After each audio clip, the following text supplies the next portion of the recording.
Today, we're going to talk to you about one of the most important financial statements that if you run a business, you should without a doubt know how to read, and that is a P&L. Hi, I'm Joe, and I'm with Greenlight Financial. We're a CFO accounting and advising company for online-based businesses. And my hope by the end of this video is to simplify P&Ls and make them easy for you to read so that you can use it for your business to make decisions or maybe grow and whatever that is to you. But by the end of this, you will know exactly how to use it for your business. So let's get started. Here's what to expect in our video today. Today, we're going to talk about what is a P&L. What are its uses? Revenue, expenses, net income, and sales mix. While I know some of those might seem foreign to you, don't worry.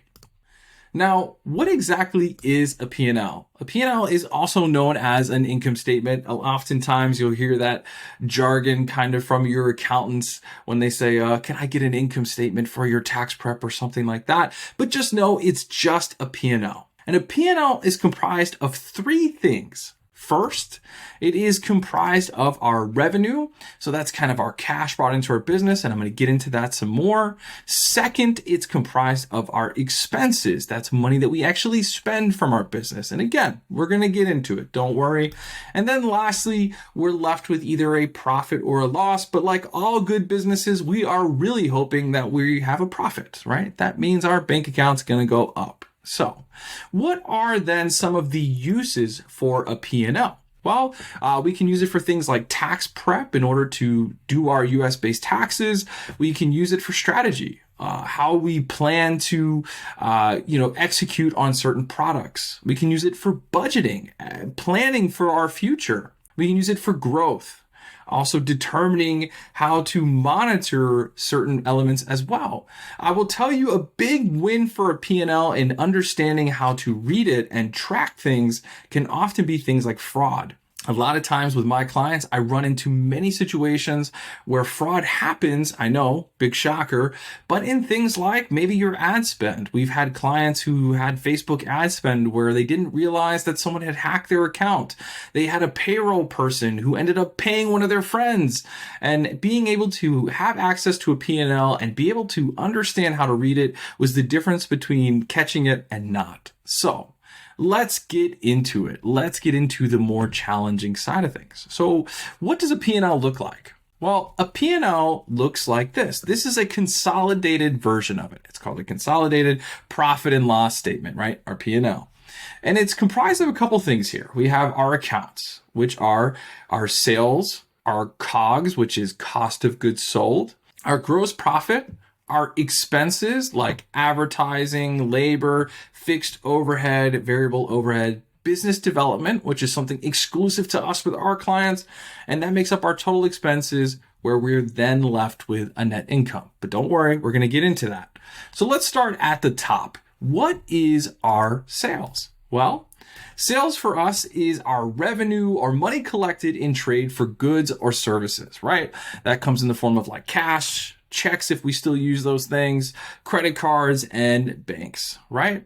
Now, there are obviously means that it gets to our bank or gets to us, and that's through things like processors like Stripe, which most of us are familiar with, PayPal or Square. There's many out there, but these are our channels by which we collect and hopefully get that money into us and sell our product, good, or service, right? So then exactly what is a revenue a step further? A step further is if we're an online-based business, we might have courses, digital content, affiliate commissions, right? We might be having a link that we are trying to encourage people to purchase this software that we use. We have coaching and consulting. So to me, it is the fundamental indicator of a company's financial performance. And you'll often hear times, and I know it says it here, but I'm just going to reiterate it. You'll hear a lot of people say top line revenue or top line profit, right? So you'll hear that kind of thrown around quite a bit. So become familiar with that. That means that is our top line revenue, right? So where exactly is our revenue located?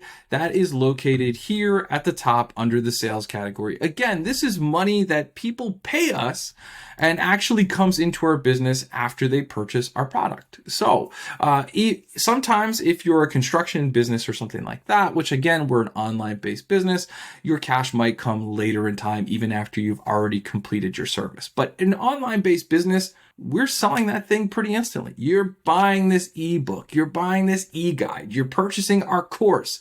And as soon as that money hits our bank, we now have a cash sale. And that is a great win for us. So let's move on a bit. Now, as we kind of travel down here, next we're going to get into our expenses. What are expenses? Well, they represent the money spent on a cost of like what our entity kind of spends money on. So while I look at my words there, let's just say this.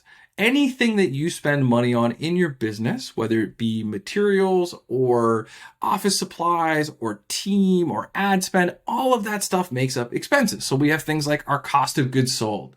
Now that was our COGS. That is things like materials that it takes to produce our product. If you sell an actual physical book, the paper that's used to make that book, that's our materials. That's our cost of goods sold. In an online-based business, there's not often too many cost of goods sold, unless maybe you're a digital marketing agency, which if you are, then you have your client's ad spend. It's not really your business's ad spend, it's for your clients. So that's our cost of doing our business, right? Then we have things like advertising and marketing. That's our real money we spend on ads. Then we have our labor. That's our employees, right? That's our team, that we need in order to sell or deliver our product. Maybe that's a coach. Maybe that's a customer, service person and things like that. Next, we have our fixed overheads. These are things that we expect to happen frequently month over month. That might be things like rent, utilities, things that don't often change. And then for the ones that do often change, we have our variable overheads, right? That is things like, hey, maybe 1 month we need more office supplies. And so that makes up our variable overhead categories. Now, this last one here is something we exclusively use at Greenlight with our clients, and that's called business development. And this for us is things like training and education, your meals, or travel. Ways to kind of isolate out those things so that we can actually see what you're spending on things for your business that help you grow. So again, these are all avenues in which you spend money to either grow your business or to make a sale or, get someone to give you some money. So let's move on. Now, coming back here to this P&L, this income statement, what does that look like? Where do we see those expenses? Well, those are our expenses. We're seeing them there in our ad spend, our cost of goods sold up top. Now, typically, you'll see this gross profit. Now, I didn't discuss it, but it means that once you have your revenue, you subtract out anything that you might have had to pay to make that initial product. Like again, digital agency, marketing agency, you don't want to count that cash that you received just yet. Maybe a client gave you money for ad spend, but it's not really your money yet because you're actually going to spend it on ads for them. Anyway, with what we're left over with, that's our gross profit. So then we have our regular expenses that pertain strictly to our operations of our business. That's very important. It's the things that it takes for us to operate our business. Again, that's our ad spend, employees or contractors, our fixed overhead like our rent, the utilities, our phone bills, maybe, our variable overhead. Just so you know too, fixed overheads can be things like softwares. We expect those to be, whether it be monthly or annual, because sometimes we have annual subscriptions. That falls into our fixed overheads as well. We have our variable again, which is things like our materials, like office supplies and stuff like that. Maybe we need to buy computers for new employees.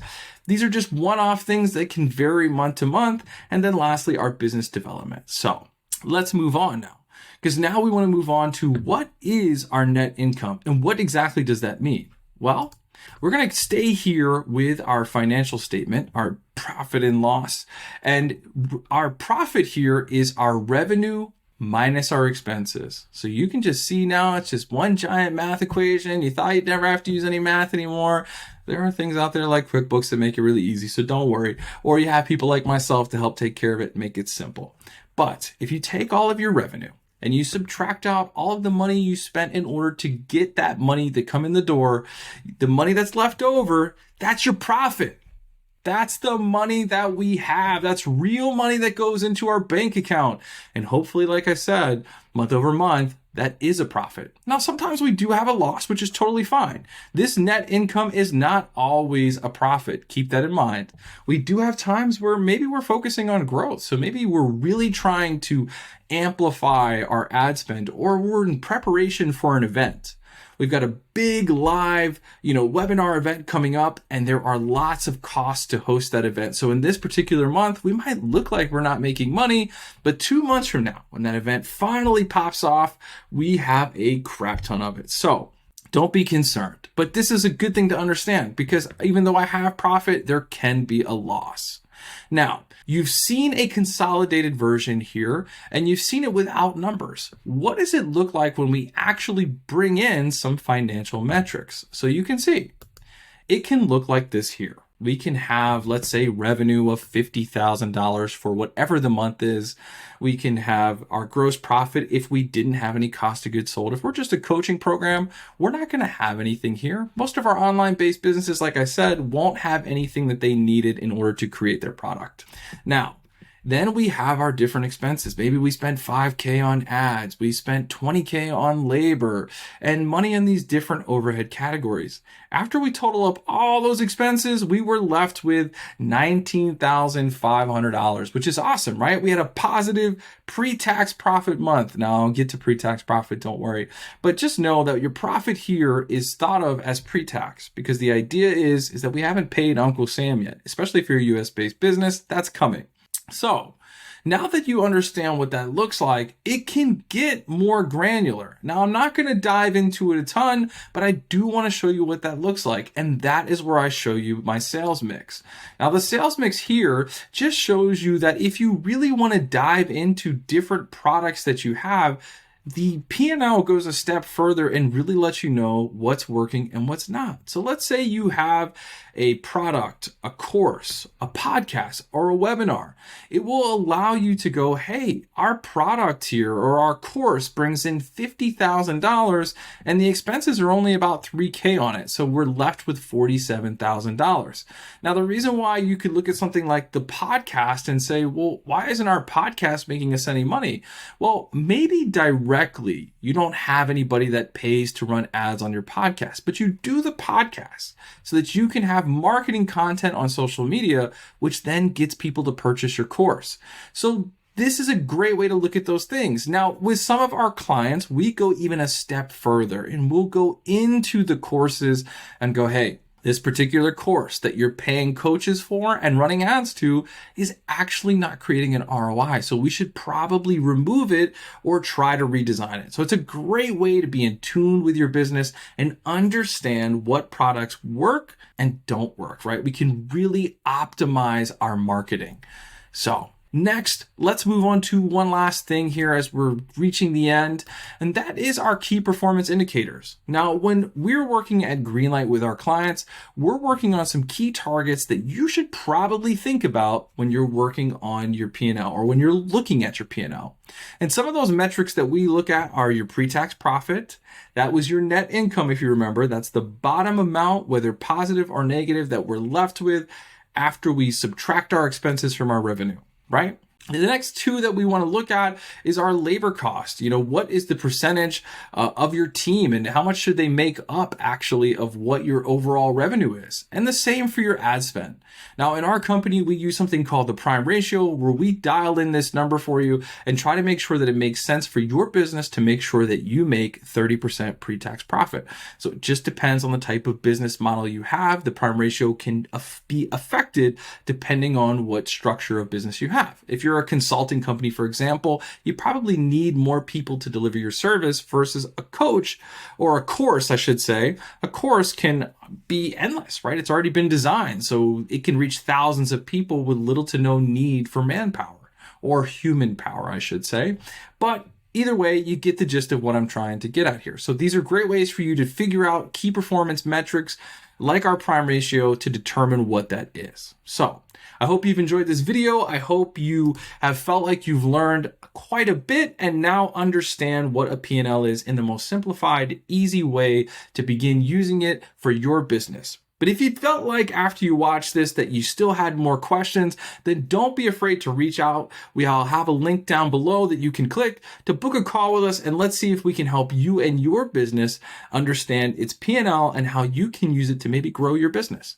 Otherwise, reach out to us and visit our website at greenlighttoday.com, and we hope you enjoyed this video. Thanks.